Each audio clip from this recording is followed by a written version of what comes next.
कंजई आखर चौक में श्री राधा कृष्ण व दूध पीता बछड़ा गौमाता की मूर्ति की हुई स्थापना। बालाघाट लाल बर्रा सुप्रीम पावर न्यूज चैनल से लकेश पंचेश्वर की रिपोर्ट।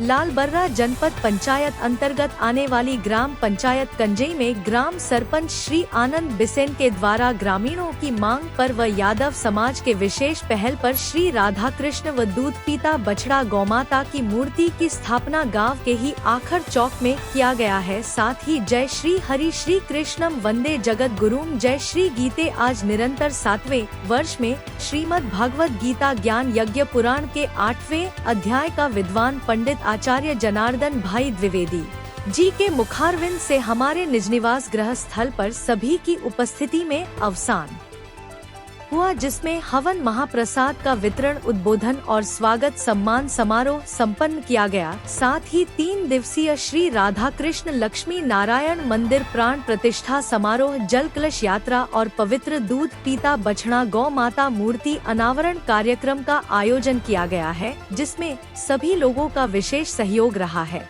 वहीं ग्राम सरपंच श्री आनंद बिसेन ने क्या कहा, सुने उन्हीं की जुबानी।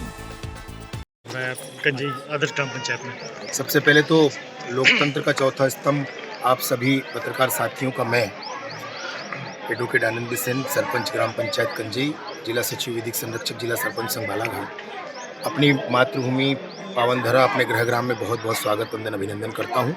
9 वर्ष की शुभकामनाएं आप सभी को प्रेषित करता हूँ। हमारा विगत लगभग 7 सालों से इस ग्राम में 9 वर्ष के आगमन पर गीता पुराण का एक अध्याय श्रद्धेय पंडित आचार्य जनार्दन द्विवेदी जी, जो कि श्री भाई जी के परम शिष्य हैं, उनके मुखारविंद से एक अध्याय संपन्न किया जाता है। इस बार भी 1 तारीख से लेकर के 9 तारीख तक हमारा गीता पुराण श्रीमद् भगवत ज्ञान यज्ञ का समापन हमारे निज निवास गृह स्थान में हुआ और उसमें भी सारे हमारे धर्मप्रेमी भाई बहन, सम्माननीय बालकृष्ण बिसेन जी, सम्माननीय हमारे पिता श्री ढाल सिंह बिसेन जी, डॉक्टर कुंचन ठाकरे जी और पूरी टीम लगी रही, पूरे कार्यकर्ता साथी लोग लगे रहे, भीमेश्वर राणा जी, सुदर्शन बिसेन जी, मातृ शक्तियाँ हमारी हुलकन बिसेन जी, ठगन देवी बिसेन जी।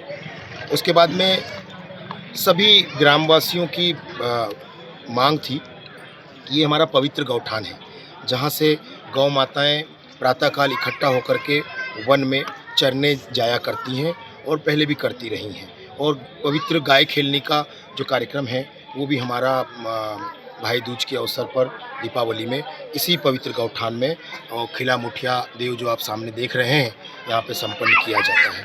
तो यहाँ एक हमने पिछले कार्यकाल में श्रीमती कामिनी बिसेन जी जब सरपंच थीं तो एक मंदिर श्री राधे कृष्ण जी का बनाया था और यहाँ लगभग हमारे जन्म से पहले का बुजुर्गों ने बताया लगभग 70-80 साल पुराना से भी ज़्यादा पुराना एक पीपल देव का वृक्ष था जो अति प्राचीन हो गया था। और पिछले वर्ष प्राकृतिक आपदा के चलते खूब आंधी तूफान और बरसात हुई तो उसमें उनकी पीपल का जो पेड़ था वो गिर गया प्राकृतिक आपदा के चलते।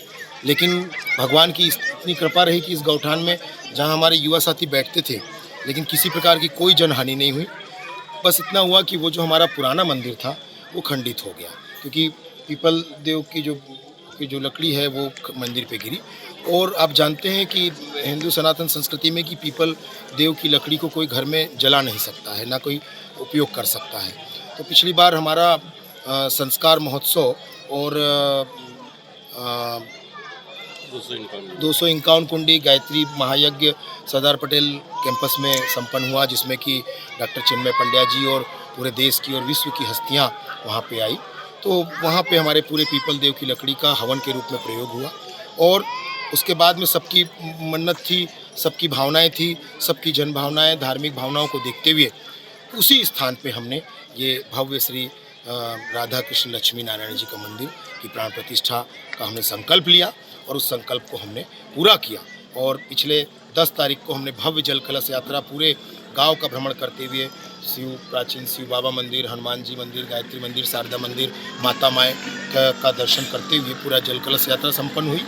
कल जो है सभी जो मूर्तियाँ राधे कृष्ण जी की, लक्ष्मी नारायण जी की, भगवान श्री गणेश की, शिव बाबा की, नंदी महाराज की, कार्तिकेय जी की, गौरी मैया की, सभी मूर्तियों का श्रद्धेय पंडित आचार्य जनार्दन द्विवेदी जी ने अपने मुखार विंद से सैया पूजन करवाया। 33 कोटि देवी देवताओं का पूजन हुआ। मंडलों का जो मंडल बनाए हैं आपके सामने जो स्थापित है, मंडलों का पूजन हुआ है।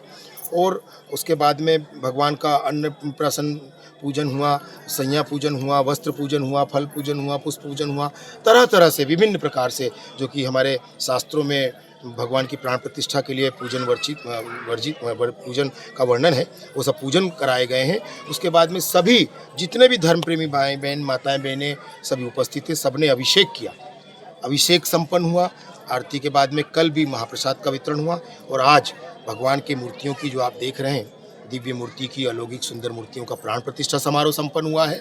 प्राण फूके गए हैं मंत्रोच्चारण के माध्यम से और उनका विधिवत पूजन करने के बाद, भोग लगाने के बाद में अब जो है ये गौ माता की जो मूर्ति आप देख रहे हैं, जो यहाँ स्थापित यादव समाज के द्वारा की गई है, समाज के द्वारा, ग्वाल बाल साथियों के द्वारा, उसमें हमारे भाई अनिल बगारे जी, रामकिशोर जी, सूरज मुर्खे जी, हमारे ईश्वरी सेंद्रे जी, हमारे छोटू गुड्डू, सभी हमारे ग्वाल बाल साथियों का, पूरे यादव समाज का योगदान है, सहयोग है। उनके द्वारा यहाँ स्थापित की गई है। उसका यहाँ पे पूजन अर्चन किया जाएगा। हवन संपन्न होगा और हवन के बाद में महाप्रसाद भंडारे का सभी के लिए आयोजन किया गया है। और उसके बाद में संगीत में यहाँ भजन मंडली जो भांडामुड़ी से बुलाई गई है, उसके द्वारा भजनों की प्रस्तुति की जाएगी। सबको मैं इस पूरे आयोजन की बहुत बहुत बधाइयाँ, शुभकामनाएं प्रेषित करता हूँ। और ईश्वर श्री राधे कृष्ण जी, लक्ष्मी नारायण जी, भगवान शिव और कार्तिकेय जी से, भगवान श्री गणेश से मैं प्रार्थना करता हूँ कि सबके जीवन में मंगलमय हो, 9 वर्ष पूरा मंगलमय हो, सबके जीवन में कृपा बनी रहे। और बड़ी अच्छी तिथि है आज प्राण प्रतिष्ठा की। और हमारे स्वामी विवेकानंद जी की भी जयंती है। और इतने पावन तिथि के दिन हमने आज प्राण प्रतिष्ठा का संकल्प लेकर के उस संकल्प को पूरा किया है। मैं सभी को बहुत बहुत शुभकामनाएं, बधाइयाँ प्रेषित करता हूँ।